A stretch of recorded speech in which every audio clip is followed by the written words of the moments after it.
जंट जेठानी की होशियार देवरानी। अरे रीना, कहाँ है तू?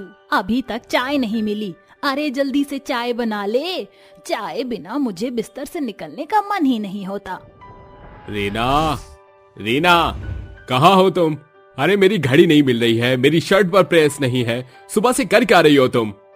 अरे बहू, मैं टहलने जा रहा हूँ, जरा मेरा शॉल देना, मुझे कहीं मेरा शॉल मिल नहीं रहा है। भाभी, ये क्या? मैं कल ही नॉवेल लेकर आई थी। मेरे कमरे में मेरी नॉवेल गायब है। जरा मुझे बता सकती हो कि मेरी नॉवेल कहाँ रखी है? मुझे कॉलेज के लिए देरी हो रही है। रीना रसोई में खाना बनाते बनाते खाना छोड़ देती है और सबसे पहले अपनी ननद की नॉवेल ढूंढ कर उसे देती है, जिसके बाद वह अपने ससुर को वॉक पर जाने के लिए शॉल ला कर देती है और उसके बाद वह अपने पति की शर्ट पर प्रेस करके और उन्हें उनकी टाई दे देती है। अरे बहू, कहाँ रह गई मेरी चाय? क्या तू आज मुझे चाय नहीं देगी? रीना बहुत ज्यादा परेशान हो जाती है, जिसके बाद वह गुस्से से चाय बनाकर लाती है और अपनी सास को देते हुए कहती है, अरे और कब तक मुझे ये सब झेलना पड़ेगा? मैं ये सब और नहीं झेल सकती। आप लोगों ने तो मेरा जीना ही हराम कर रखा है। घर के छोटे से लेकर बड़े सारे काम मैं ही संभालती हूँ, मेरी कोई मदद भी नहीं करवाता। अरे बहू, ये कैसी बातें कर रही है तू? इस घर की बहू होने के नाते इस घर की सारी जिम्मेदारियां तो तुझे ही समझनी होंगी। बस करो माँ जी, हमेशा आप यही कहती हैं। अरे विवेक जी अब शादी के लायक हो गए हैं, आप उनकी शादी के बारे में क्यों नहीं सोचती हो? मेरी देवरानी आ जाएगी तो कम से कम इस घर की जिम्मेदारियों को संभालने के लिए वो मेरा हाथ तो बटाएगी। अरे बहू, बात तो तू बिल्कुल सही कहती है। वैसे भी विवेक की अब उम्र हो गई है, उसकी शादी तो अब करवानी ही होगी। शाम को घर के सभी लोग विवेक के आने का इंतजार कर रहे होते हैं। जैसे ही शाम को विवेक घर लौटता है, वह सबको एक साथ बैठा हुआ देख हैरान रह जाता है। अरे वाह, क्या बात है, आज तो तुम सभी के साथ बैठे हो। कोई खास वजह है? हाँ देवर जी, खास वजह तो बिल्कुल है। दरअसल अब आपके लिए हम दुल्हन लाने की तैयारी में हैं। लेकिन दुल्हन तो मैंने ढूंढ ली है, बस आपको शादी करवानी है। विवेक की बात सुनते ही सब लोग बहुत खुश हो जाते हैं और विवेक से उसकी पसंद की लड़की के बारे में पूछने लगते हैं। कुछ ही समय में शर्मिला विवेक की पसंद की लड़की से उसकी शादी करवा देती है, जिसके बाद वंदना विवेक से शादी करके उसके साथ घर में आ जाती है। शादी के पहले दिन शर्मिला वंदना से कहती है, अरे बहू, आज तेरी पहली रसोई है, जो तेरा मन करे तू वो बना ले, लेकिन कुछ भी बनाने से पहले कुछ मीठा बना देना। जी माँ जी, मैं सबसे पहले आप सभी के लिए गाजर का हलवा बनाऊंगी। वंदना रसोई में पहुंच जाती है और अपनी पहली रसोई पर वह सबके लिए अलग अलग प्रकार के पकवान बनाती है। वहीं दूसरी तरफ वह बहुत स्वादिष्ट गाजर का हलवा बनाती है, जिसकी खुशबू पूरे घर में फैल जाती है। जैसे ही सभी लोग गाजर का हलवा खाते हैं, वो सब वंदना से कहते हैं, अरे वाह बहू, तेरे हाथों में तो कमाल है। इतना स्वादिष्ट हलवा तो हमने पहले कभी नहीं खाया। सही कहा, बहू के हाथ में जादू तो है। आखिर इतना स्वादिष्ट खाना जो बनाया है। वाह भाभी वाह, आपने तो बिल्कुल दिल खुश कर दिया। रीना सभी के मुंह से अपनी सारी तारीफें सुनकर अंदर ही अंदर जलने लगती है। वाह जी वाह, शादी के पहले दिन से ही इसने तो सबको अपनी तरफ खींच लिया है, लेकिन मेरे होते हुए ऐसा नहीं हो सकता। मैं इस घर की बड़ी बहू हूँ और सबसे ज्यादा फेवरेट परफेक्ट बहू मैं ही हूँ। ऐसे ही धीरे धीरे कुछ दिन बीत जाते हैं और घर के सभी लोगों को वंदना बहुत पसंद आती है। एक दिन वंदना अपने आंगन में कपड़े धो रही होती है, तभी वहाँ रीना छुपकर पहुँच जाती है। बेचारी देवरानी कितनी मेहनत कर रही है, लेकिन इतनी मेहनत करने का कोई फायदा नहीं है। ऐसा कहकर रीना चुपके से कपड़ों की रस्सियां काट देती है, जिसके बाद वहाँ से भाग जाती है। सभी कपड़े देखते ही देखते कीचड़ में गिर जाते हैं, जिसके चलते बेचारी वंदना की सारी मेहनत बर्बाद हो जाती है। हे भगवान, ये क्या? कितनी मेहनत से मैंने कपड़े धोए थे, लेकिन ये तो अचानक से कीचड़ में गिर गए। कोई नहीं, अब मुझे दोबारा से कपड़े धोने होंगे।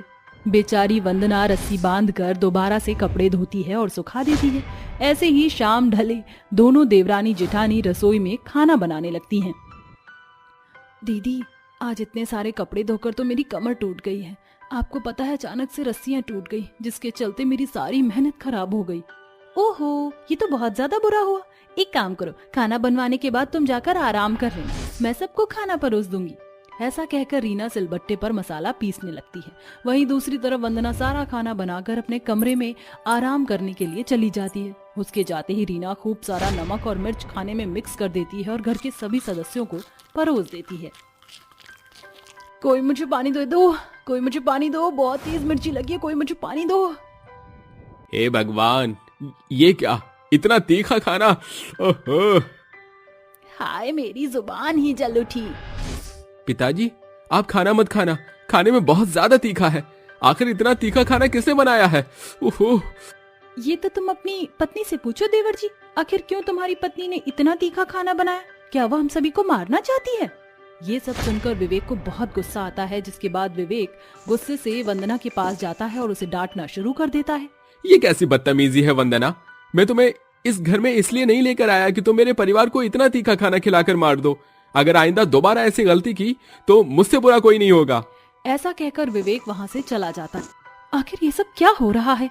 जब से मैं इस घर में आई हूँ, मेरी पहली रसोई के बाद जितने भी मैंने घर में काम किए वो सभी उल्टे ही हो गए हैं। मैं हर काम को सीधे तरीके से करने की कोशिश करती हूँ, लेकिन काम खराब हो जाता है। मुझे इस बात का पता लगाना ही होगा। ऐसे ही कुछ दिन बीत जाते हैं और एक दिन अचानक से रीना छुपकर अपनी सास के कमरे में जाती है। अरे वाह, इतने सारे गहनों की चोरी का इल्जाम जब वंदना के सर पर आएगा तो पूरे घर में भूचाल मच जाएगा। ऐसा सोचकर रीना सारे गहने चोरी कर लेती है और उन्हें अपनी देवरानी के कमरे में ले जाकर उसकी अलमारी में रख देती है और वहां से वापस अपने कमरे में पहुंच जाती है। यही सही मौका है, अब तैयार होकर अपनी सास के पास जाती हूँ। रीना तैयार होकर अपनी सास के पास जाती है और कहती है, माँ जी, मैं अपनी सहेली की शादी में जा रही हूँ, मुझे मेरे कुछ गहने पहनने के लिए दे दीजिए। अरे वाह बहू, ये तो बहुत अच्छी बात है, मैं तुझे अभी गहने लाकर देती हूँ।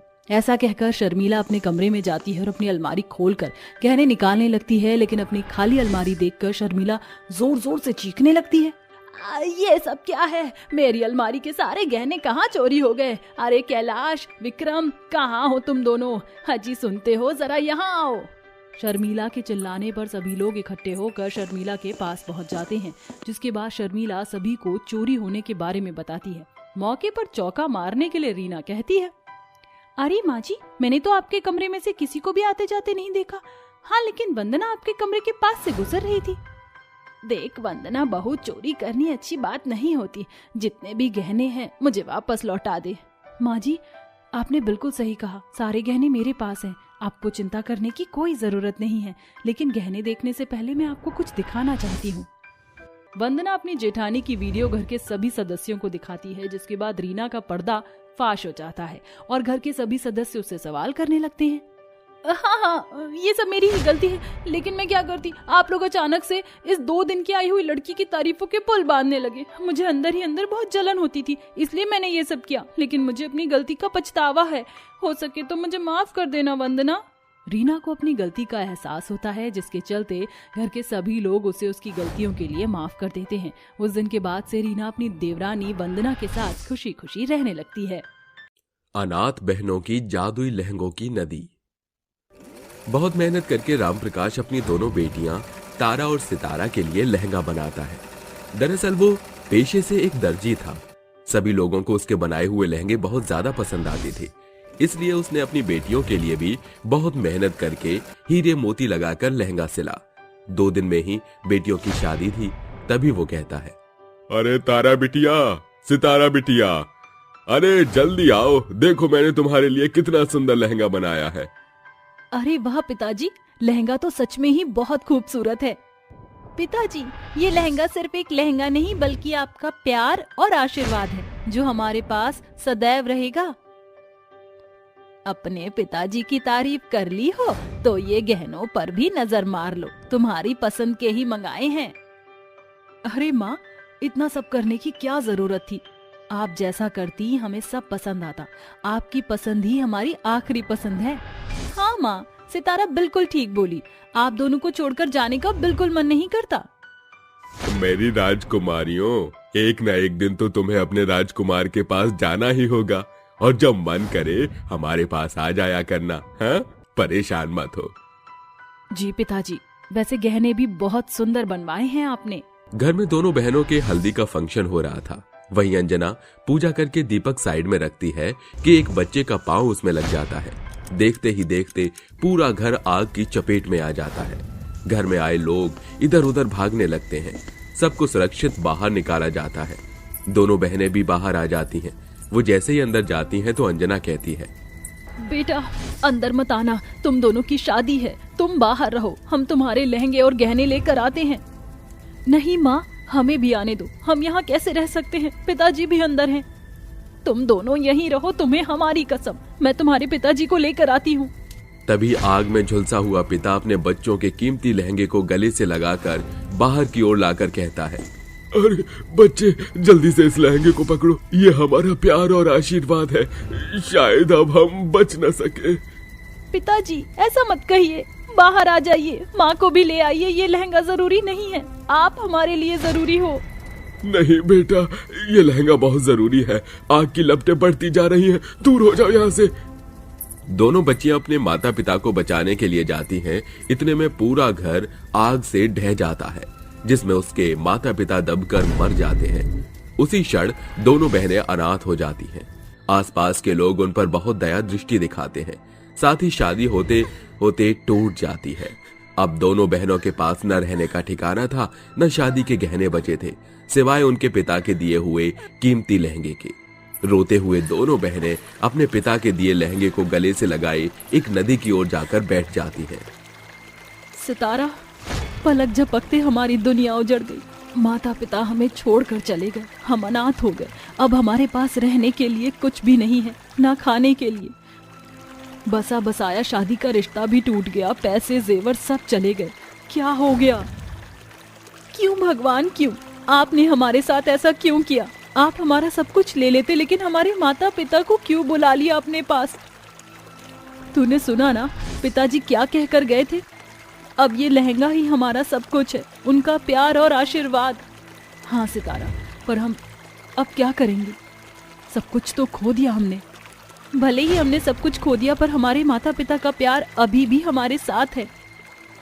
वो इतना कहती हैं कि तभी एक तेज तूफान आता है, जिस वजह से उनके हाथ से उनका लहंगा छूट जाता है और वो नदी में आगे जाकर बह जाता है।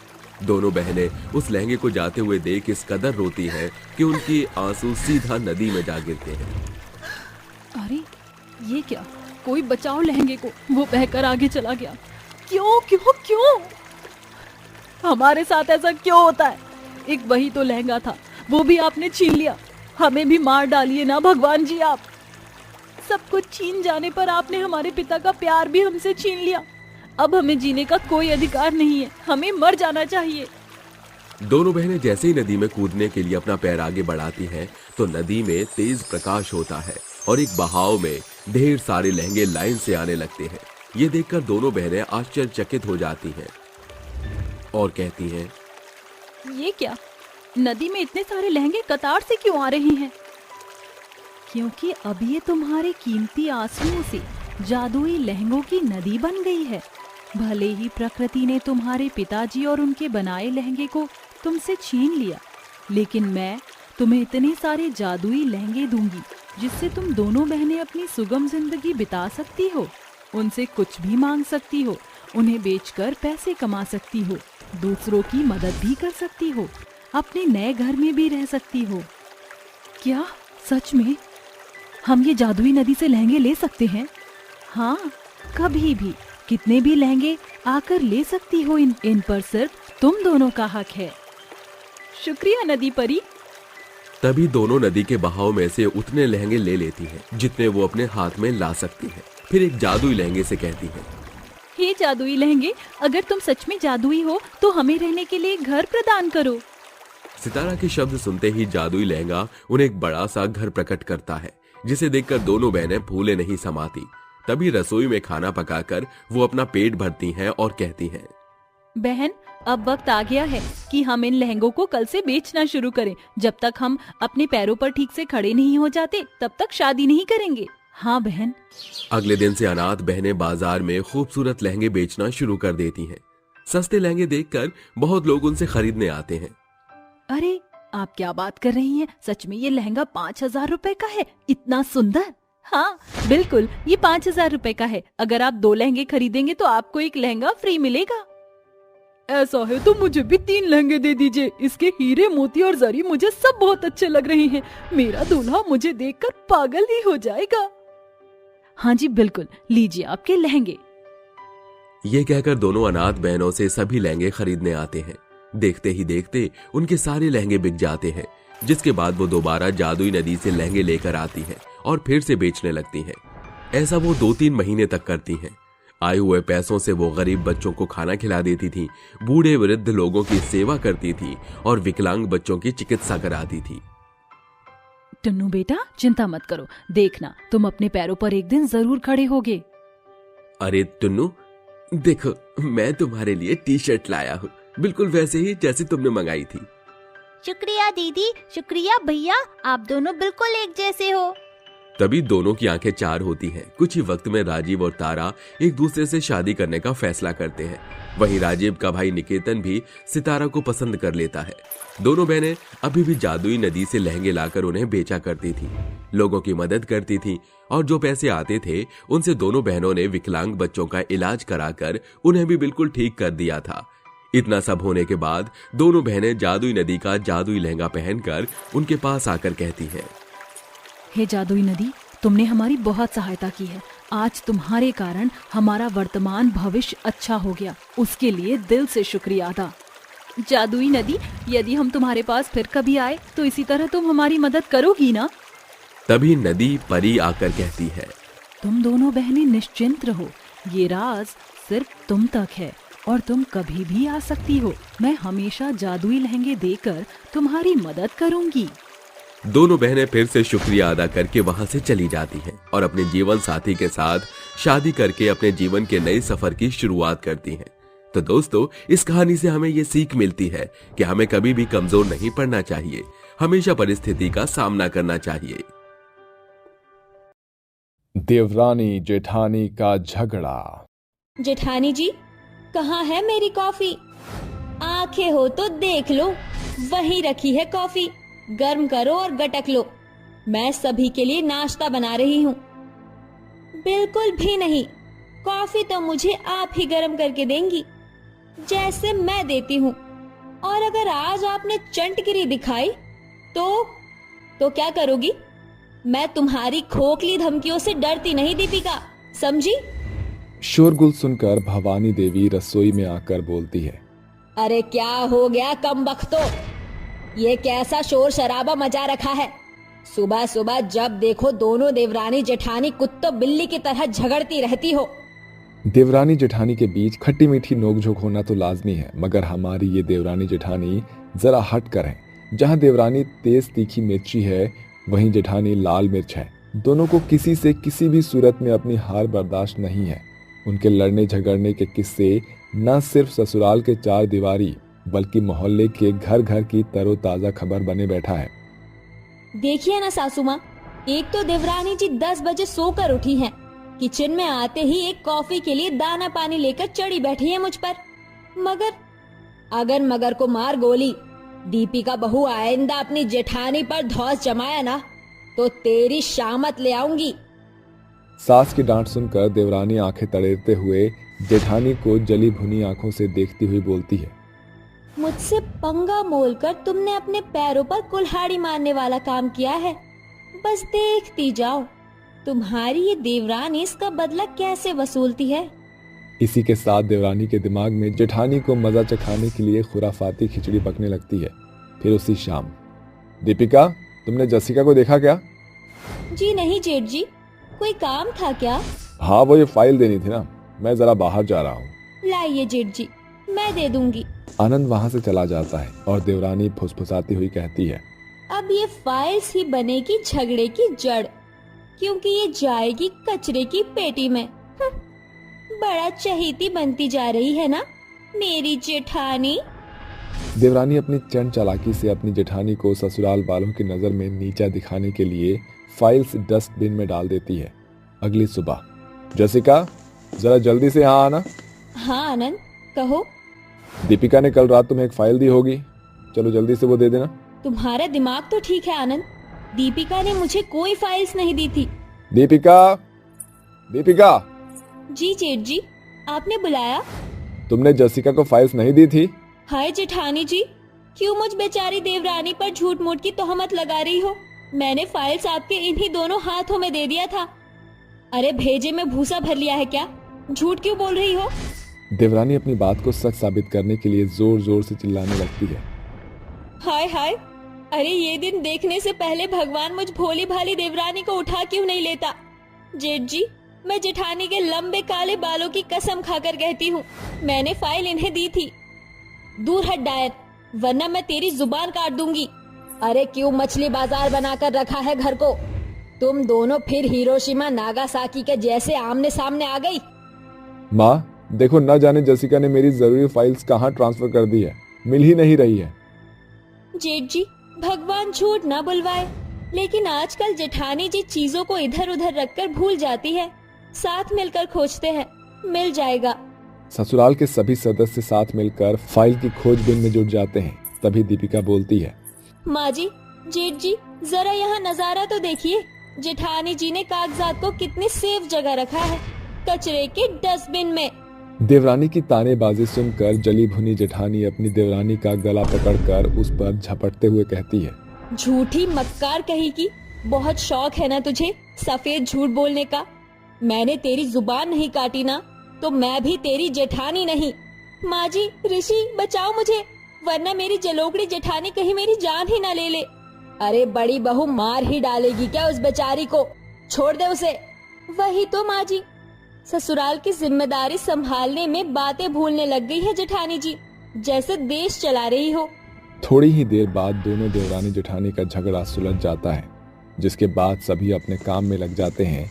वहीं टशन भरी आंखों से देखती हुई देवरानी फुसफुसाकर कहती है, कैसा लगा अपनी देवरानी का दो धारी तलवार का वार? तुझे तो मैं देख लूंगी दीपिका की बच्ची। बीतते पहर के साथ सांझ का सूरज ढल जाता है। बदकिस्मती से उस शाम खाना बनाने की बारी देवरानी की ही होती है। छोटी बहू, ये साग ले जा, आज शाम के खाने में स्वादिष्ट साग बनाना, क्योंकि सर्दी में साग खाने का मजा ही अलग है। और सुन, मिर्च मसाला जरा हिसाब किताब से डालना। जी ठीक है माँ जी। देवरानी झटपट से साग तोड़ उसे काट धोकर बनाने में जुट जाती है और घंटों की मेहनत के बाद साग बनकर तैयार हो जाता है। बहुत खूब दीपिका, क्या दमदार साग बनाया है तूने, माँ जी के मुंह से छूटेगा नहीं। दीपिका, तुम्हारे कानपुर में हड़ताल हो गई है क्या? देवर जी कब से चिल्ला रहे हैं। जेठानी जी, सर एक बात तो बताना, आपके मायके में दिन रात करेले बनते थे क्या? इसीलिए आप जब मुंह खोलती हो कड़वा ही बोलती हो, या फिर आपके मायके में किसी को मीठे मुंह बात करने की आदत ही नहीं होगी। खबरदार, जो मेरे मायके वालों को घसीटा तो तुम्हारी गज भर की जुबान खींच कर रख दूंगी। अब अपना थोबड़ा लेकर जाओ, देवर जी बुला रहे हैं। दीपिका के बाहर जाते ही जसिका साग से भरे कढ़ाई को जिंक में रखकर उसमें पानी डालकर सराबोर कर देती है। तभी दीपिका जैसे ही रसोई में वापस आती है तो ये देखकर आग बबूला होकर बोलती है, जेठानी जी, ये क्या किया? मेरे घंटों की मेहनत पर पानी फेर दिया। कढ़ाई को जिंक में क्यों रखा? जेठानी नाक चढ़ाकर चिल्लाती हुई देवरानी की बात का जवाब देकर कहती है, बिल्ली ने मुंह मार दिया था साग में, इसलिए यहाँ रखा। बिल्ली कब से साग का चटकारा लगाने लगी, इतना तो आप भी जानती है जेठानी जी। बिल्ली चूहे चटकारती है, साग का स्वाद नहीं चखती। क्यों? जब बिल्ली दूध पी सकती है तो साग क्यों नहीं खा सकती? तुम्हारा झूठ आंखों में झलक रहा है जेठानी जी कि तुमने जानबूझकर ये कारनामा किया है। अरे इतनी जलन लेकर जहन्नुम में क्यों नहीं चली जाती? जहन्नुम में जाए मेरे दुश्मन। ऐसा बोलकर जेठानी इतराते हुए बाहर जाने लगती है। तभी गुस्से से तिल मिलाई देवरानी उसके बाल पकड़कर जमीन पर पटक देती है। मार डाला रे इस चिमर की चुड़ैल ने, कैसे धोबी पछाड़ मारा है। ताव में आकर जेठानी पास पड़े बेलन से देवरानी को तबीयत से सूखती है। दोनों देवरानी जेठानी एक दूसरे के बाल पकड़कर मार पेट पर उतारू हो जाते हैं। तभी सास दौड़कर वहां आती है। हाय रे मोरी मैया, तुम दोनों लुगाइयों को चैन नहीं, जब देखो लड़ाकू विमान की तरह झगड़ा झंझट करती हो। हट जाइए माँ जी, आज मेरी देवरानी मेरे हत्थे चढ़कर रहेगी। बस बहुत हो गया तुम लड़ाकू लुगाइयों का। अब मैं तुम्हें क्षण भर भी अपने घर में नहीं देखना चाहती। चलो उठाओ अपनी गठरी और पकड़ो अपने मायके की गठरी। शांति भंग करके रख दी है ससुराल की। ठीक है माँ जी, वैसे भी मैं इस तेज तर्रार देवरानी के साथ में नहीं रहना चाहती। हाँ जाती हो तो जाओ, तुम जैसी जेठानी ने मेरे जीवन में जहर घोल रखा है। दोनों देवरानी जेठानी अपने मायके चली जाती हैं। दिन गुजरते जाते हैं, जिसके साथ उन्हें एक दूसरे की याद आती है। पता नहीं क्यों, पर आज मुझे अपनी जहरीली जेठानी की खिटपिट की कमी खल रही है। काश दीपिका देख पाती कि मैं उसे कितना याद कर रही हूँ। ये खामोशी मुझे खल रही है। इस तरह दोनों देवरानी जेठानी मन बनाकर अपने मायके से ससुराल वापस आती हैं, जहां दोनों एक दूसरे से गुड़ मक्खी की तरह चिपट जाती हैं। दीपिका, मुझे माफ कर दो। तुम्हारी तीखी बातें मुझे बड़ा याद आ रही थी, इसीलिए मैं लौट आई। हाँ जेठानी जी, मैंने भी आपको बहुत मिस किया।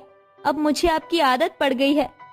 और देवरानी जेठानी के रिश्ते में ऐसी खट्टी मीठी नोकझोंक तो होती ही रहती है। अब हम चाहे कितना भी क्यों ना मुंह बनाए, मगर ससुराल में ही साथ रहेंगे। अपनी लड़ाकू बहुओं के बदलते रिश्ते को देखकर सास की सूझबूझ साथ छोड़ देती है, मगर उसके चेहरे पर देवरानी जेठानी के बदले मेल मिलाप के अंदाज को देखकर खुशी थी, जिसमें सास की सारी चिंता घुल मिल चुकी थी। सर्दी में बेवकूफ पति का बाथ टब। अरे कितनी ठंड है रे बाबा। अगर इतनी ठंड में नहाऊंगा तो मैं मर जाऊंगा। आज बिना नहाए ऑफिस जाऊंगा। जैसे ही हैरी बाथरूम से बाहर निकलता है, उसकी पत्नी अनन्या उसे देखते ही कहती है, अगर आज आपने नहाने में कोई बहाना बनाया तो मुझसे बुरा कोई नहीं होगा। अरे भगवान, क्यों तुम मुझ पर इतने जुल्म कर रही हो? अरे छोड़ दो, मुझे जाने दो। अगर मैं नहा लूंगा तो मेरे प्राण निकल जाएंगे। जरा पानी देखो कितना ठंडा है। उई, उई, उई, उई। अरे तो किसने कहा कि ठंडे पानी में नहाओ? अरे तुम नहाने के लिए पानी को गर्म भी तो कर सकते हो। लेकिन पानी कैसे गर्म करूं? पानी गर्म करने के लिए मुझे बहुत इंतजार करना होगा। इंजीनियर होकर मुझसे ये पूछ रहे हो? खुद कोई उपाय ढूंढ लो। ऐसा कहकर अनन्या रसोई में रोटियां बनाने के लिए चली जाती है, जिसके बाद हैरी अपने बाथरूम में जाता है और सोचने लगता है, अब मैं इस पानी को कैसे गर्म करूं? मुझे तो कुछ समझ नहीं आ रहा। हैरी बाथटब के अंदर भरे हुए पानी में हाथ डालकर देखता है, जिसके बाद उसके रोंगटे खड़े हो जाते हैं, जिसके चलते उसे एक आइडिया आता है। अरे जब मैं एक इंजीनियर हूं तो मैं कुछ भी कर सकता हूं। मैं इस पानी को मिनटों में गर्म कर सकता हूं, और वो भी बिजली से। हैरी एक लोहे की रॉड लेकर आता है, जिसके बाद वह उसमें बिजली के तार जोड़कर बाथटब में डाल देता है और बिजली के तारों को बोर्ड में लगा देता है। मुझे लगता है ये आइडिया बहुत जल्दी काम आएगा। जरा देखूं तो सही पानी कितना गर्म हुआ है। जैसे ही हैरी बाथटब के अंदर हाथ डालता है, उसे बिजली का एक बहुत बड़ा झटका लगता है, जिसके चलते वो बहुत दूर जाकर गिरता है। हाय रब्बा, ये क्या? मेरी तो कमर टूट गई। अरे मैंने तो ये सोचा ही नहीं था कि अगर मैं पानी के अंदर बिजली का तार डालूंगा तो उससे मुझे बहुत बड़ा झटका लग सकता है। हे भगवान, मेरी तो बिल्कुल मति भ्रष्ट हो गई है। तभी हैरी को रोते हुए देख उसकी पत्नी अनन्या उसकी ये हालत देखते ही जोर जोर से हंसने लगती है और कहती है, हे भगवान, कैसे मर्द हो तुम? तुमसे तो नहाया भी नहीं जाता। अरे तुमसे अच्छे तो पड़ोस वाले हैं। सुबह ही उठकर अपनी पत्नियों से पहले नहा धोकर तैयार हो जाते हैं और अपने ऑफिस जाते हैं, और तुम्हें तो ठंड इतनी लगती है कि तुम ठंड के चक्कर में नहाना ही छोड़ दो। हे भगवान, तूने कैसी पत्नी दी है मुझे। एक तो मेरी मदद नहीं करती, ऊपर से मुझे जबरदस्ती नहलाती रहती है। इससे अच्छा होता कि मैं शादी ही नहीं करता।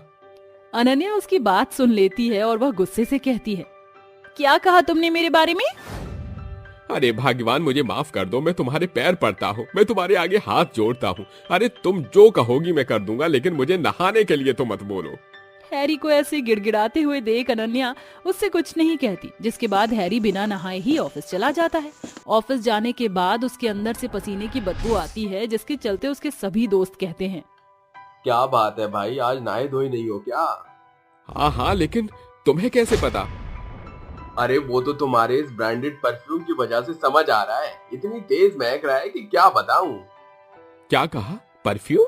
लेकिन मैंने तो कोई परफ्यूम ही नहीं लगाया। हे भगवान हैरी, तुझ में तो बिल्कुल भी अकल नहीं है। अरे ये सारी बदबू तेरे शरीर के पसीने से आ रही है। अरे एक दिन नहा लेगा तो क्या चला जाएगा तेरा? अरे अब तुम्हें क्या पता एक मर्द का दर्द। इतनी ठंड लगती है कि क्या बताऊं। जरूरी नहीं कि हर मर्द को दर्द नहीं होता, मुझको तो बहुत दर्द होता। हैरी का रोता हुआ मुंह देखकर उससे कोई कुछ नहीं कहता, जिसके बाद ऑफिस के सभी लोग अपने मुंह पर मास्क लगाकर बैठ जाते हैं। शाम होते होते जब हैरी ऑफिस से बाहर निकलता है तो वह ठंड में ठिठुरते हुए एक नदी के किनारे से गुजर रहा होता है, जहां वह कई सारे लड़कों को नहाते हुए देखता है। हे भगवान, इन लोगों को देखकर तो मुझे ही ठंड लग रही है। ये बेचारे इतनी ठंड में और वो भी शाम के वक्त इस नदी के किनारे कैसे नहा रहे हैं। मुझे इनके लिए कुछ करना चाहिए, आखिर मैं एक इंजीनियर हूँ। तभी हैरी को एक आइडिया आता है। वह पास में लगे हुए बिजली के खंभे के तार निकालता है और नदी में डाल देता है, जिसके चक्कर में नदी में नहा रहे सभी लड़कों को एक जोरदार करंट लगता है। अरे ये तो हैरी है। हे भगवान, ये तो खुद भी नहीं नहाता और हमें भी नहीं नहाने दे रहा। एक काम करते हैं, आज इसे पकड़कर नदी में फेंक देते हैं, कम से कम इस बहाने नहाएगा तो सही। नदी में से निकलकर सभी लड़के हैरी को पकड़ लेते हैं और उसे पकड़कर नदी के अंदर फेंक देते हैं, जिसके चलते हैरी पानी से पूरी तरह भीग जाता है और ठंड से अपने दांतों को किटकिटाने लगता है। अरे तुम लोगों ने ये क्या कर दिया?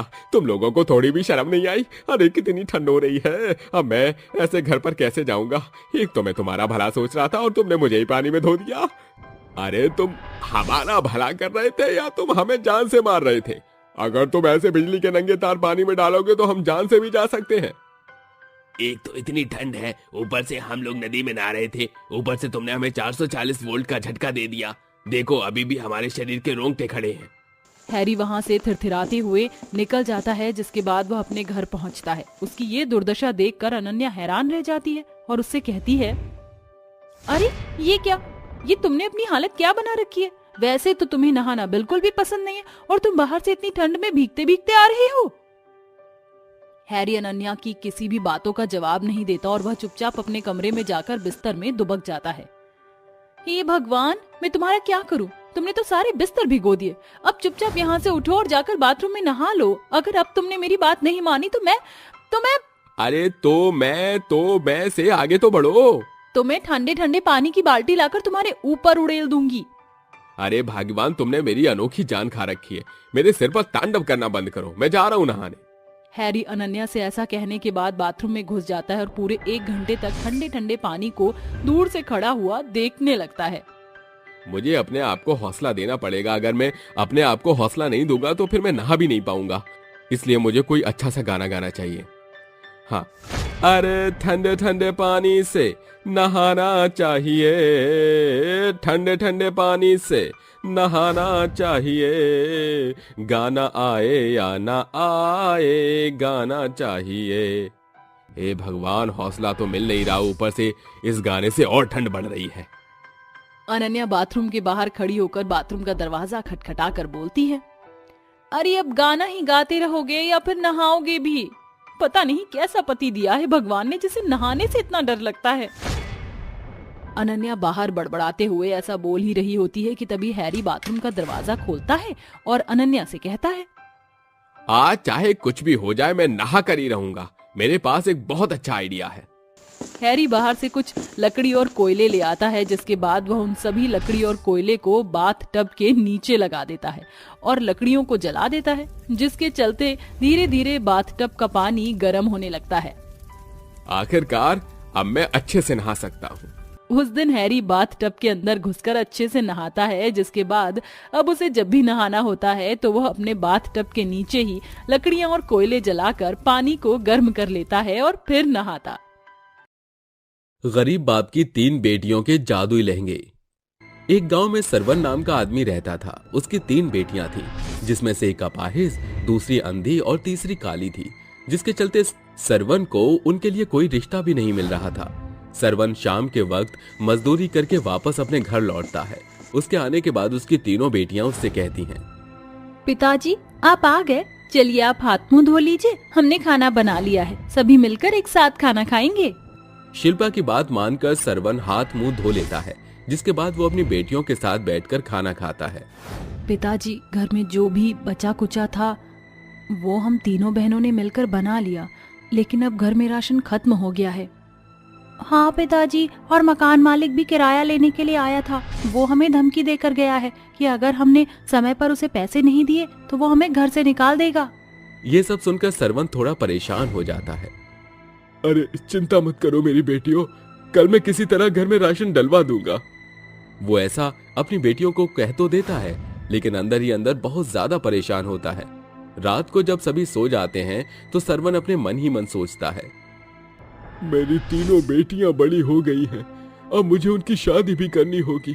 शादी करने के लिए तो मेरे पास पैसे भी नहीं है, ऊपर से घर खर्च भी नहीं चल पाता। इतना सब कुछ मैं कैसे करूंगा। एक तरफ सरवन मजदूरी करके अपने घर को चलाने की कोशिश करता, तो दूसरी तरफ वो अपनी तीनों बेटियों की शादी के लिए लड़की ढूंढने लगता, जिसके चलते उसकी गरीबी को देखकर कई सारे लोग उससे रिश्ता जोड़ने से मना कर देते हैं। एक दिन सरवन के पास पंडित आता है और कहता है, अरे सरवन भैया, कैसे हो? मैं आपके लिए बहुत अच्छा रिश्ता ढूंढ कर लाया हूँ। जैसे लड़के आपको अपनी बेटी के लिए चाहिए, बिल्कुल वैसे ही लेकर आया हूँ। देखो, ये सब तो ठीक है, लेकिन ये बताओ लड़के वालों की तरफ से उनकी मांग क्या है? तुम तो जानते ही हो मैं कितना गरीब हूँ। अरे ज्यादा कुछ नहीं, बस 5 तोला सोना दे देना। और आप तो जानते ही हो, आपकी लंगड़ी काली और अंधी बेटी से कोई शादी ही नहीं करना चाहता। अगर इनकी शादी करवानी है तो 5 तोला सोना तो देना ही पड़ेगा। ये सुनते ही सरवन के पैरों तले जमीन खिसक जाती है। 5 तोला सोना? ये तुम कैसी बातें कर रहे हो? यहाँ मेरे खाने के लाले पड़े हैं और तुम 5 तोले सोने की बात कर रहे हो। अरे अगर तुम्हारे पास फूटी कौड़ी नहीं है तो अपनी अपाहिज, अंधी और काली कलूटी बेटियों को अपने घर में ही बिठाए रखो, क्योंकि ऐसी लड़कियों की शादी अच्छे घरों में नहीं होती। ऐसा कहकर पंडित वहां से चला जाता है, जिसके बाद सरवन बहुत उदास हो जाता है और सोचते सोचते एक नदी किनारे पहुंच जाता है। मैं एक अच्छा बाप नहीं हूँ, मैंने आज तक अपनी बेटियों को कुछ भी नहीं दिया, यहाँ तक कि मैं उनकी शादी भी नहीं करवा सकता। इससे अच्छा तो मैं मर ही जाता। ऐसा सोचकर सरवन अपनी जान देने के लिए नदी के अंदर कूद जाता है, लेकिन तभी बूढ़े सरवन को अपने दोनों हाथ में उठाए देवी माँ नदी से बाहर निकलती हैं और सरवन को जमीन पर उतार कर उससे कहती है, अरे कितने मूर्ख इंसान हो तुम। इंसानों का जन्म हर मनुष्य को ऐसे ही नहीं मिल जाता और तुम अपने जीवन को बिना ही वजह त्यागने जा रहे हो। देवी माँ की बातें सुनकर सरवन रोने लगता है, जिसके बाद वो अपनी गरीबी के बारे में देवी माँ को बताता है।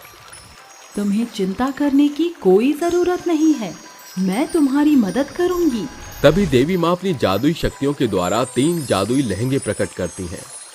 ये कोई मामूली लहंगे नहीं, बल्कि जादुई लहंगे हैं। इन जादुई लहंगों को अपनी बेटियों को पहना देना, जिसके बाद ये जादुई लहंगे अपना कमाल दिखाएंगे और तुम्हारी तीनों बेटियां बिल्कुल ठीक हो जाएंगी। ऐसा कहकर देवी माँ वहां से गायब हो जाती है, जिसके बाद सरवन उन जादुई लहंगों को अपने हाथों में उठाकर अपने घर ले आता है, जिसके बाद वो उन तीनों जादुई लहंगों को अपनी बेटियों को दे देता है। अरे बेटियों, लो जल्दी से अपने ये शादी के लहंगे पहन लो। लेकिन पिताजी, हम अपनी शादी का लहंगा शादी से पहले क्यों पहने? अरे ये तो तुम्हें लहंगा पहनने के बाद पता चल जाएगा। सरवन की बात मानकर उनकी तीनों बेटियां उसके लाए हुए जादुई लहंगे पहन लेती हैं। जैसे ही शिल्पा लहंगा पहनती है, उसके दोनों पैर बिल्कुल ठीक हो जाते हैं और वो चल फिर पाती है। वहीं दूसरी तरफ जैसे ही रेखा लहंगा पहनती है, उसका काला रंग अचानक से बहुत गोरा हो जाता है और वो बहुत खूबसूरत लगती है। वहीं दूसरी तरफ जैसे ही ममता जादुई लहंगा पहनती है, उसकी आंखें वापस आ जाती हैं और उसे सब कुछ दिखाई देने लगता है। पिताजी, इस लहंगे को पहनते ही मेरे पैरों में ताकत आ गई और मैं अपने पैरों पर चल सकती हूँ। पिताजी, जरा मुझे देखो तो सही, मैं तो बहुत काली थी, लेकिन अब मैं बहुत गोरी और सुंदर लग रही हूँ। ऐसा कैसे हुआ पिताजी? पिताजी, मैं सब कुछ देख सकती हूँ, मुझे सब कुछ नजर आ रहा है। पिताजी, मुझे तो यकीन ही नहीं होता कि मैं भी अब इस दुनिया को देख सकती हूँ। ये सुनते ही बेचारे सरवन की आंखों में आंसू आ जाते हैं और वो अपनी बेटियों को गले से लगाकर कहता, अरे बेटियों, ये कोई मामूली लहंगे नहीं है, ये जादुई लहंगे हैं। सरवन के इतना कहते ही उन तीनों जादुई लहंगे के अंदर से सोने के सिक्के, हीरे और पैसे निकलने लगते हैं। पिताजी, जरा देखिए तो सही, मेरे लहंगों के अंदर से सोने के सिक्के निकल रहे हैं। हाँ पिताजी, मेरे लहंगे के अंदर से हीरे निकल रहे हैं। और पिताजी, मेरे लहंगे के अंदर से तो इतने सारे नोट निकल रहे हैं, ये तो सच में जादुई लहंगे हैं। ये चमत्कार देखते ही सभी लोग हैरान रह जाते हैं। तभी सरवन अपनी तीनों बेटियों को पूरी सच्चाई बताता है।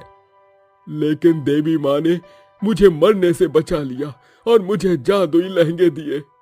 पिताजी, भला हो उन देवी माँ का जिन्होंने आपकी मदद की, और आप हमें छोड़कर कैसे जा सकते हो? वैसे ही हमारी माँ हमारे साथ नहीं है। हाँ पिताजी, आपके अलावा हमारा इस दुनिया में कोई भी नहीं है। आप ऐसा कैसे कर सकते हो? पिताजी, हमसे वादा कीजिए, आज के बाद आप हमें कभी छोड़कर नहीं जाओगे। मेरी बेटियों, मैं तुमसे वादा करता हूँ, आज के बाद मैं ऐसा कभी नहीं करूँगा। सरवन की तीनों बेटियां उसे गले से लगा लेती हैं। वहीं दूसरी तरफ पंडित उनके घर आता है और उनसे कहता है, अरे वाह, मैं कोई चमत्कार तो नहीं देख रहा। तुम्हारी अपाहिज बेटी अब चल सकती है। तुम्हारी अंधी बेटी को सब दिखाई दे रहा है। ऊपर से तुम्हारी ये काली बेटी की तो काया ही बदल गई है। अरे क्या बात है, तुम्हारी तीनों बेटियां अप्सरा लग रही हैं। अप्सरा? वैसे मैं तुम्हारी तीनों बेटियों के लिए एक बहुत बड़े घर से रिश्ता लेकर आया हूँ, और खुशी की बात तो यह है कि उन्हें दहेज में कुछ भी नहीं चाहिए। क्या ये सच है? अगर ऐसी बात है तो मैं इस रिश्ते को करने के लिए तैयार हूँ। पंडित दोनों परिवारों में रिश्ते की बात चलवा देता है, जिसके चलते सरवन को अपनी तीनों बेटियों के लिए लड़के पसंद आ जाते हैं और वो अपनी तीनों बेटियों की शादी बहुत धूमधाम से करवाता है। शादी के दिन जब वो अपनी बेटियों को विदा करता है तो वो अपनी बेटियों से कहता है, अरे बेटियों, देवी माँ ने ये लहंगे मुझे तुम्हारे लिए दिए थे। तुम शादी भी इन्हीं लहंगों में करना, और शादी के बाद इन लहंगों को हमेशा अपने पास रखना। ये जादुई लहंगे आगे हमेशा तुम्हारे काम आएंगे। लेकिन पिताजी, इन लहंगों की हमसे ज्यादा जरूरत तो आपको है। हमारे जाने के बाद आपका गुजारा कैसे होगा?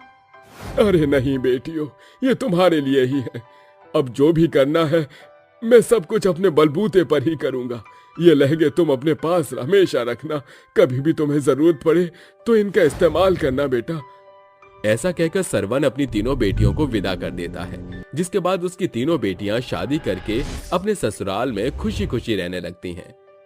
वहीं अब सरवन भी एक खेत खरीद लेता है और उसमें खेती बाड़ी करना शुरू कर देता है और खुशी खुशी रहने लगता है।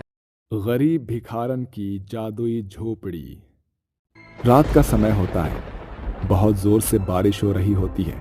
ऐसी घनी बारिश में एक औरत अपनी गोदी में एक बच्चे को लेकर रोते हुए जा रही थी।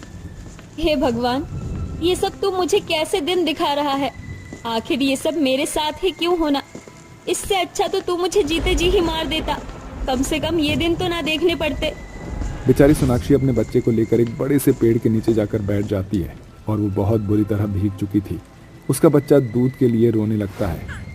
अब और कोई चारा नहीं है मेरे पास। मुझे अपने मुन्ना को बारिश में ही दूध पिलाना होगा। सोनाक्षी अपने मुन्ने को दूध पिलाने लगती है, जिसके बाद वो उसे चुप कराकर फिर से चलना शुरू कर देती है। देखते ही देखते वो घने जंगलों में पहुंच जाती है, जहां उसे एक टूटी फूटी झोपड़ी नजर आती है। आज की रात गुजारने के लिए यही झोपड़ी ठीक रहेगी। सोनाक्षी अपने मुन्ना को लेकर झोपड़ी में पहुंच जाती है और उस रात वो उसी झोपड़ी में निकालती है। अगले दिन जैसे ही सवेरा होता है, सोनाक्षी को बहुत तेज भूख लगती है, जिसके चलते वो रेड लाइट पर लोगों से भीख मांगना शुरू कर देती है। मेरी मदद करो, मेरा मुन्ना बहुत भूखा है। मुझे भी बहुत जोरों से भूख लगी है, कुछ खाने को दे दो। दिन भर भीख मांगने पर भी उसे कोई भीख नहीं मिलती, जिसके बाद जैसे तैसे करके एक गाड़ी से उसे 50 रुपए का नोट मिलता है। वो उससे अपने लिए खाना खरीदती है और जंगल में अपनी झोपड़ी की तरफ जाने लगती है। झोपड़ी के बाहर उसे एक बूढ़ी औरत दिखाई पड़ती है। अरे अरे, क्या ये झोपड़ी आपकी है? बेटा, ये झोपड़ी मेरी नहीं है। मैं तो बस यहाँ खाना मांगने आई थी। क्या तुम मुझे खाने के लिए कुछ दे दोगी? कई दिनों से कुछ नहीं खाया है। उस बूढ़ी औरत की हालत देखकर सोनाक्षी को उसके ऊपर तरस आ जाता है, जिसके बाद सोनाक्षी अपना लाया हुआ खाना उस बूढ़ी औरत को खिला देती है। जैसे ही बूढ़ी औरत खाना खा लेती है, वो अचानक से एक देवी माँ के रूप में बदल जाती है। डरो मत, मैं इस जंगल की देवी हूँ। कल रात मैंने तुम्हें यहाँ सोते हुए देखा, इसलिए मैं तुम्हारी परीक्षा लेने तुम्हारे पास पहुँच गई। तुम बहुत अच्छी हो। खुद ना खाकर तुमने मेरी मदद की, लेकिन तुम अपने बच्चे के साथ यहाँ क्या कर रही हो? मेरे पति ने मुझे धोखा दिया और गौरी मैडम से शादी करके उसे घर ले आया। उसने मुझे और मेरे बेटे को घर से निकाल दिया। मेरे पास रहने की कोई जगह नहीं थी, इसीलिए मैं यहाँ चली आई और पूरे दिन भीख मांगकर मैंने अपने लिए खाना खरीदा था। तुम्हारे साथ बहुत बुरा हुआ। लेकिन तुम चिंता मत करो, मैं तुम्हारी मदद करूंगी। ऐसा कहते ही देवी माँ के हाथों से उस टूटी फूटी झोपड़ी की तरफ से एक रोशनी निकल पड़ती है, जिसके बाद वो टूटी फूटी झोपड़ी एक सोने के सुनहरे घर में बदल जाती है। आज से ये सोने का सुनहरा घर तुम्हारा हुआ। तुम इसमें आराम से रह सकती हो। इसके अंदर रहने की सभी सुख सुविधाएं हैं। ऐसा कहकर देवी माँ वहां से गायब हो जाती है, जिसके बाद सोनाक्षी अपने मुन्ना को लेकर उस घर में चली जाती है। अरे वाह, ये घर तो बहुत खूबसूरत है। इतना सुंदर घर तो मैंने पहले कभी नहीं देखा। लेकिन अब मैं क्या करूं, क्योंकि मुझे बहुत जोरों से भूख लगी है। कुछ ना खाने की वजह से मैं अपने मुन्ना को दूध भी नहीं पिला पाऊंगी। जैसे ही सोनाक्षी ऐसा कहती है, उस जादुई घर के अंदर से अपने आप उसके सामने खाना प्रकट हो जाता है। खाना देखकर वो बहुत हैरान रह जाती है। अरे ये क्या, ये सुनहरा सोने का घर सोने का ही नहीं बल्कि जादुई भी है। सोनाक्षी ऐसा कहकर उन सभी पकवान को खाने लगती है, जिसके बाद वो आराम करने के लिए कमरे में चली जाती है। ऐसे ही धीरे धीरे कुछ दिन बीत जाते हैं। एक दिन सोनाक्षी अपने मुन्ना को दूध पिला रही होती है, लेकिन जैसे ही वो अपने मुन्ना को दूध पिलाने की कोशिश करती है, उसके मुन्ने के शरीर का तापमान बहुत ज्यादा गर्म होता है। हे भगवान, मेरे मुन्ना की तो तबीयत बहुत ज्यादा खराब है। अब मैं क्या करूं? मेरे पास तो मेरे मुन्ना को डॉक्टर के पास ले जाने के लिए पैसे भी नहीं है। सोनाक्षी के ये कहते ही उसके सामने कई सारे नोट प्रकट हो जाते हैं। अरे वाह, इतने सारे पैसे! इन पैसों से तो मैं अपने मुन्ना को अच्छे हॉस्पिटल में दिखा सकती हूँ। ऐसा सोचकर सोनाक्षी टाइम को बर्बाद किए बिना ही डॉक्टर के पास पहुंच जाती है और अपने मुन्ना का चेकअप करवाती है, जिसके बाद डॉक्टर उसे दवाइयां लिख कर दे देते हैं। सोनाक्षी दुकान पर जाकर दवाइयां ले आती है और अपने मुन्ना को सारी दवाइयां समय से खिला देती है। कुछ ही समय में उसका मुन्ना बिल्कुल ठीक हो जाता है। भगवान, तेरा लाख लाख शुक्रिया। आज अगर देवी माँ ने मेरी मदद ना की होती तो पता नहीं क्या होता। सोनाक्षी ऐसा कहने के बाद अपने मुन्ना को अपने सीने से लगा लेती है। देखते ही देखते अब उसका मुन्ना बहुत बड़ा हो जाता है और वो अपने बेटे को स्कूल भेजना शुरू कर देती है। उसकी जिंदगी की सारी परेशानियां लगभग खत्म हो जाती है और वो अच्छे से रहने लगती है। एक दिन सोनाक्षी अपने बेटे तरुण को स्कूल लेने जाती है। ओहो, इतनी देर हो गई। तरुण अभी तक स्कूल से बाहर ही नहीं निकला है। सोनाक्षी अपने बेटे के आने का इंतजार कर रही होती है। तभी वहां अचानक से एक गाड़ी का बहुत बुरी तरह एक्सीडेंट हो जाता है। उसी समय सोनाक्षी का बेटा तरुण भी स्कूल से बाहर आ जाता है। सोनाक्षी तुरंत उसे गले से लगा लेती है। अरे बेटा, मेरे पास रहो, उधर मत जाना। पता नहीं किसी का बहुत बुरा एक्सीडेंट हुआ है। देखते ही देखते गाड़ी के पास लोगों की भीड़ इकट्ठी हो जाती है, जिसके बाद सोनाक्षी भी उस आदमी को देखने के लिए गाड़ी के पास पहुंच जाती है। जैसे ही सोनाक्षी उस आदमी को देखती है, उसके पैरों तले जमीन खिसक जाती है। अरे ये क्या, ये तो विक्रम जी हैं। हे भगवान, अब मैं क्या करूं? अगर इन्हें सही समय पर हॉस्पिटल नहीं लेकर गई तो इनकी बहुत ज्यादा खून बहने से मृत्यु भी हो सकती है। सोनाक्षी किसी तरह से विक्रम को गाड़ी से बाहर निकालती है और अपनी कार में बिठा लेती है, जिसके बाद सोनाक्षी विक्रम को हॉस्पिटल लेकर जाती है। विक्रम की हालत देखते ही डॉक्टर सोनाक्षी से कहते हैं, देखिए, खून बहुत ज्यादा बह गया है। आपके पति की जान भी जा सकती है और इलाज करने के लिए कम से कम 5 लाख रुपए की जरूरत पड़ेगी। अगर आप इतना सारा पैसा ला सकती हैं तो हम इलाज शुरू कर देंगे। देखिए डॉक्टर साहब, इन्हें कुछ नहीं होना चाहिए। मैं आपको सारा पैसा ला कर दूंगी। सोनाक्षी अपने बेटे तरुण को कार में बिठाती है और अपने सोने के सुनहरे घर में पहुंच जाती है, जिसके बाद सोनाक्षी कहती है, ऐ जादुई घर, आज मुझे तुम्हारी बहुत जरूरत है। मेरे पति हॉस्पिटल में एडमिट है। उनके इलाज के लिए मुझे पूरे 5 लाख रुपए की जरूरत है। मुझे 5 लाख रुपए दे दो। सोनाक्षी के ऐसा कहते ही जादुई सोने के घर के अंदर से उसे 5 लाख रुपए मिल जाते हैं, जिसके बाद वो उन पैसों को सीधा डॉक्टर को दे देती है। डॉक्टर साहब, चाहे कुछ भी हो जाए, मेरे पति को बचा लीजिए। चिंता मत करो, सब कुछ ठीक हो जाएगा। अब कुछ घंटे ऑपरेशन चलने के बाद डॉक्टर सोनाक्षी के पास जाकर उससे कहते हैं, आपके पति की जान बच गई है। आप चाहें तो उनसे मिल सकती हैं। जैसे ही सोनाक्षी अपने पति विक्रम से मिलने जाती है, उसका पति विक्रम हाथ जोड़कर उससे माफी मांगने लगता है। मुझे माफ कर दो सोनाक्षी, मैंने तुम्हारे साथ बहुत बुरा किया। दरअसल जिस लड़की से मैं प्यार करता था वो कोई अमीर घर से नहीं थी, बल्कि एक चोरनी थी। उसने मेरा सब कुछ चुरा लिया, जिसके बाद मैं डिप्रेशन में पहुंच गया था और मैं मरना चाहता था, लेकिन सही समय पर तुमने मुझे बचा लिया। मैं तुम्हारा एहसान कभी नहीं भूलूंगा। हो सके तो मुझे माफ कर देना। मुझसे माफी मांगने की आपको कोई जरूरत नहीं है। ये मेरा फर्ज था जो मैंने निभा दिया, लेकिन मैं आपके साथ नहीं रह सकती। मैंने तो ये सब बस इसलिए किया था कि मेरा भगवान मुझसे नाराज ना हो, क्योंकि एक पत्नी का फर्ज होता है अपने पति के हर सुख दुख में साथ रहना। इसीलिए मैंने तुम्हारे साथ ये सब किया। अब तुम कुछ भी करो, मुझे उससे कोई मतलब नहीं है। मैं बस अपने मुन्ना के साथ ही रहूंगी। जिसके बाद सोनाक्षी अपने मुन्ना का हाथ थामती है और अपने जादुई सुनहरे घर में आकर उसके साथ खुशहाल रहने लगती है।